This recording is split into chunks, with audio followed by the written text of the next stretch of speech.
আর কিছু সময়ের মধ্যেই শুরু হবে তার ফাইনাল। এই ফাইনালে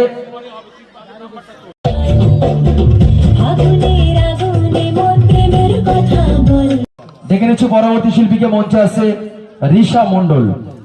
রিশা মন্ডলকে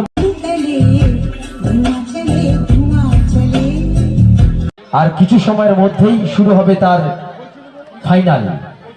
এই ফাইনালে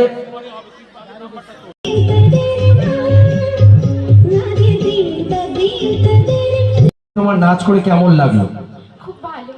তোমার তো ভালো লেগেছে, কিন্তু দেখি জাজেসদের টানের টানে বিভেদ ভুলে মাতুল সবাই নাচের টানে। সবাই মিলে একই সাথে মেতে উঠবেন, সবাই মিলে একই সাথে জেগে উঠবেন এবং আমাদের এই শেষ বা বিদায় দিনের বিদায় সন্ধ্যা